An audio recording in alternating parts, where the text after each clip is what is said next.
周星馳咧每部電影不嬲都有互相呼應嘅，但係今次功夫女足啲解讀咧，我就覺得誇張咗。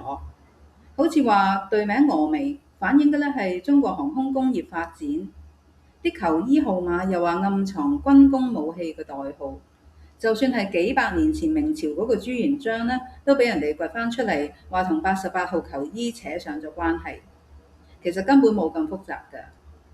例如片尾嗰度啦，空咗一個位嗰段片咧，有人解讀話係留翻個位俾吳孟達大叔。咁其實前面踢個足球上去，幾乎撞到飛機嗰段已經係回應咗啦。如果呢度真係留翻個位俾大叔，咁點解唔繼續留空佢呢？而要叫林子聰移過去坐呢？咁佢咪會坐喺大叔個大髀度咯？好似唔係幾講得通喎。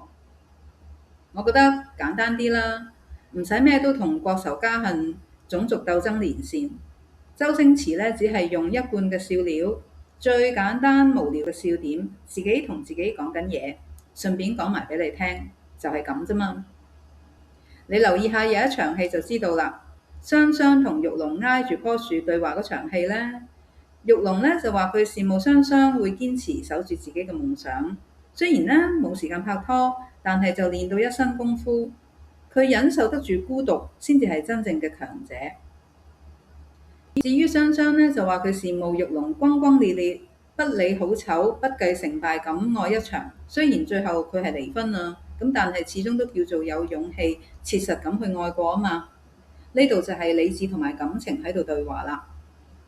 原本固執咁認定有家庭會影響事業嗰個人，到頭嚟咧，發覺原來自己其實浪費咗啲光陰。到佢明白到事業同家庭兩件事根本冇抵觸嗰陣，可以雙軌平衡嘅時候，發覺身邊冇一個人 qualify， 有資格嗰個咧已經唔喺度啦。遺憾加埋後悔同時出現，就會識得羨慕人哋做咗自己唔敢做嘅事。所以咧，都即係話，故事裡面其實有你有我，有職場有人生嘅縮影。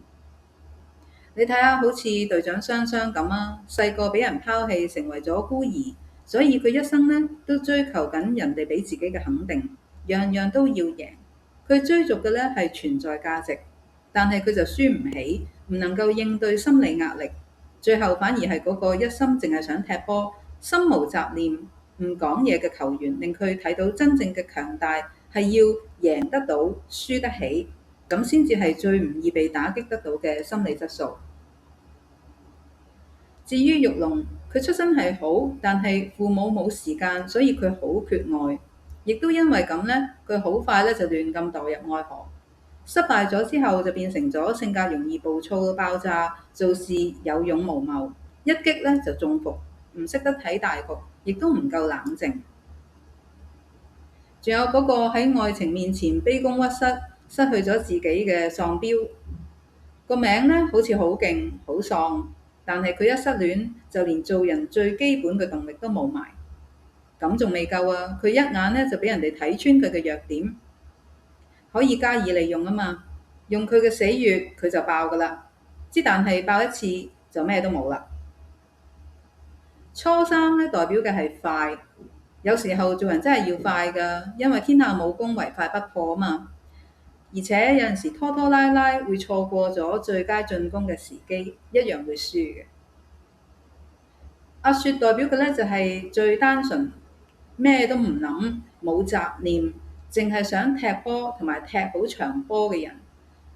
我哋好多人做事咧，首先諗嘅係要譬如名成啊、利就啊，要做到人哋眼中嘅嗰種成功，但係忘記咗，當你做好件事，將件事做到精緻，你自己成功，呢種成功係穩打穩紮嘅成功，即係好似屠呦呦所講啦，與其你去追撲啲蝴蝶，不如好好種花，啲蝴蝶咧到時到後就自己會飛埋嚟㗎啦。亦都即係中國人所講嘅有麝自然香，反而時機成熟咗，嗰種成功咧係有根基嘅，有根基嘅嘢就唔易散。萬丈高樓平地起啊！唔同嘅形勢係要用唔同嘅策略計謀，用唔同嘅人去上場嘅。至於嗰啲隊名，好似梨花隊啦，就係嗰啲靠門面、靠美貌、靠路肩、靠嗲功上位嘅人。無論佢電到嘅係裁判，抑或係電到個老闆腳軟，都係一樣。你要對付佢哋咩？鬥實力講老實，你就會輸㗎啦。你要比佢哋更加識用門面功夫，你做到表裏不一，你就可以破解佢哋啦。至於珊瑚隊咧，代表嘅就係自以為是嘅人。你打擊到佢哋嘅自信，壓力自然會令到佢哋崩潰㗎啦。金龍隊咧係弱，但係面對弱嘅人，你贏咗反而好容易就自大，咁就離輸唔遠㗎啦。至於面對7屆冠軍，對方係有實力啊，所以大家勢均力敵嗰陣時，就要靠策略同埋加少少嘅運氣去贏佢哋啦。劇裏面咧仲有一個師叔公，佢唔單止咧代表咗呢個世界上最真、最純、最簡單嘅愛，佢亦都代表咗智慧。因為要一個人成長，除咗鬧，除咗令佢狠狠咁輸一次，你都要識得引導佢，令佢睇清楚個形勢，真正明白自己個毛病先至得嘅。講幾多呢，都不如撞一次南牆。如果你有睇晒周星馳嘅作品呢，你會發覺後期嗰啲戲，佢嗰啲感情線呢，好多時都會返去童年，即係識於微時，冇利益瓜葛，係單純嘅情感連結。呢個呢，通常都係千帆過盡之後，內心深處最渴望得到嘅嘢。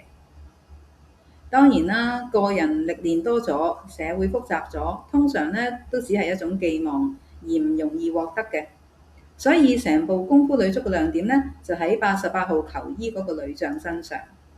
一睇個造型呢，你就會先諗到李小龍。雖然個角色睇落烏龍百出，但係你又點知佢唔係詐詐諦諦唔明，乘機打個班主一身呢？有好多打工仔都係有咁嘅諗法㗎，係咪？因為個班主都冇做到啲乜嘢，淨係坐喺度騰騰雞咁樣就做咗班主，可能佢本身呢就好想打佢一身㗎啦。唔用對眼嚟睇呢個世界嘅人呢，其實呢先至係個心最清澈嘅，因為佢唔會俾眼前嘅任何假象去迷惑。而大河隊嗰100幾十個球，你可以從呢100幾十個球裡面分辨出邊一個係真嘅射球，去攔截佢。呢門功夫咪就係萬佛朝宗最高境界咯。有人話星爺嘅作品呢係3至到80歲都睇得明嘅，我就話其實一部好嘅電影呢，應該係3至到80歲都可以有自己嘅年齡都睇得明嘅部分，同埋有自己嗰個年齡應該有嘅解讀。而呢一點呢，周星馳佢做到啦。